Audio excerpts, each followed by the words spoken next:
Hola gente, ¿cómo están? Les saluda su amigo y vecino Super 0ZX, con la gran hambruna de Irlanda. Sin nada más que decir, empecemos.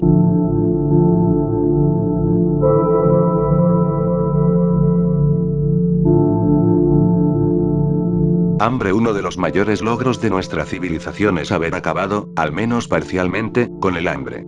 Es cierto que hoy día millones de personas siguen con problemas por su alimentación, pero en relación con tiempos pasados la situación es incomparable y más en los países de ingreso alto y medio. Hoy día una hambruna es algo que la mayoría de quienes leen estas páginas ven por televisión y jamás han vivido en carne propia. Aún hoy día hay gente que pasa hambre, claro, pero una hambruna en toda regla no se vive desde hace varias décadas.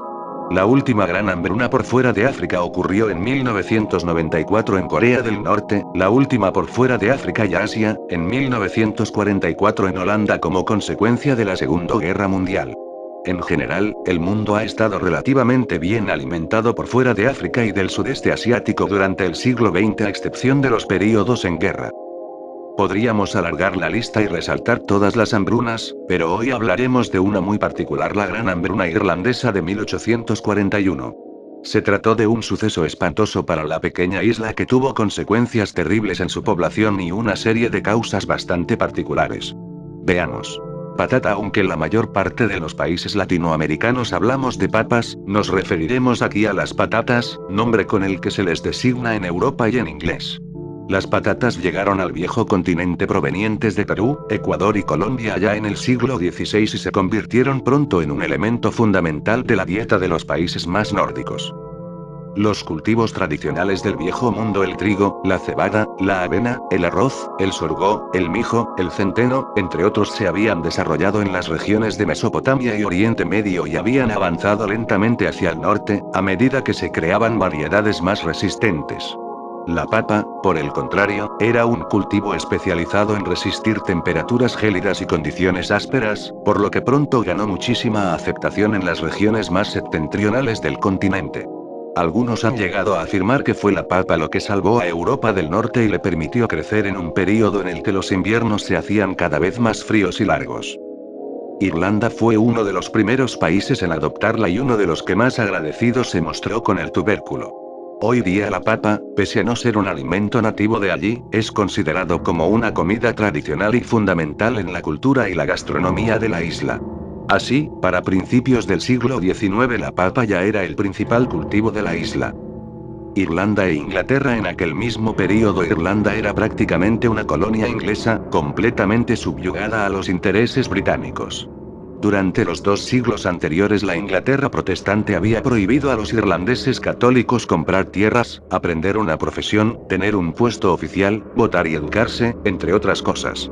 Aunque estas leyes se abolieron parcialmente en 1793 y de nuevo en 1829, el daño ya estaba hecho.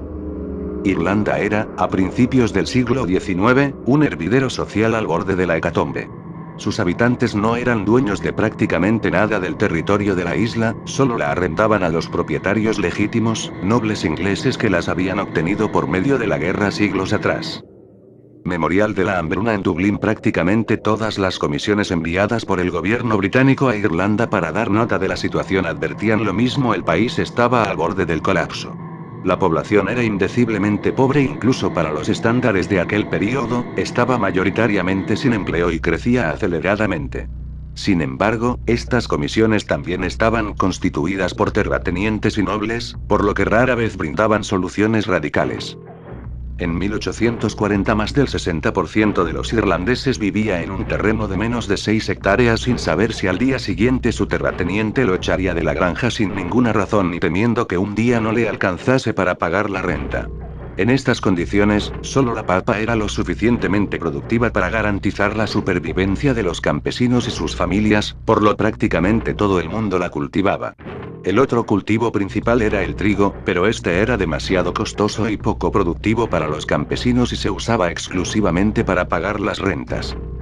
La plaga, la enfermedad que afectó a los cultivos, se denomina tizón tardío y llegó a Irlanda proveniente de los Estados Unidos en 1845. Hacia finales de aquel año ya había afectado gran parte de los cultivos de la isla. El asunto fue dramático, la producción disminuyó entre un 30 y un 50% dependiendo del área y los irlandeses, sin más recursos, se vieron obligados a la caridad. Sin embargo, no sería el cultivo, sino las acciones del gobierno británico, lo que haría que la crisis tornara en catástrofe. La gran hambruna. El gobierno británico estaba entonces muy comprometido con la ideología del laissez-faire y consideraba que la economía solucionaría el problema rápidamente, por lo que decidió intervenir poco y de maneras indirectas brindando empleos en obras públicas, por ejemplo.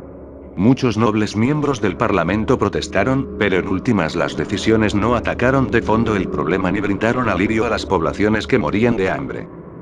Los resultados fueron espeluznantes. En 5 años la población perdió casi un 30% de su población. Se calcula que hubo más de 2 millones de muertes y centenares de miles de emigrantes que marcharon a Europa y los Estados Unidos. La isla tardó décadas en recuperarse completamente de la catástrofe. Los programas de obras públicas del gobierno subestimaron la magnitud de la crisis. Las crónicas cuentan de centenares de hombres enfermos y moribundos esforzándose por cavar agujeros en el suelo. Lo que es peor, el gobierno incluso envió a tropas militares para garantizar la seguridad de los cultivos de exportación de la isla.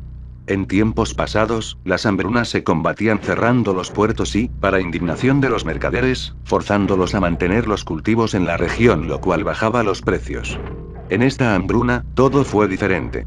Sin embargo, siendo justos hay que señalar que allí donde el gobierno actuó de manera irresponsable y cruel, miles de personas y entidades en Inglaterra y el mundo enviaron su apoyo a Irlanda, ofreciendo algo de alivio a la penosa situación. No sería hasta 1852 que los cultivos florecieran de nuevo y la hambruna se considerara oficialmente terminada.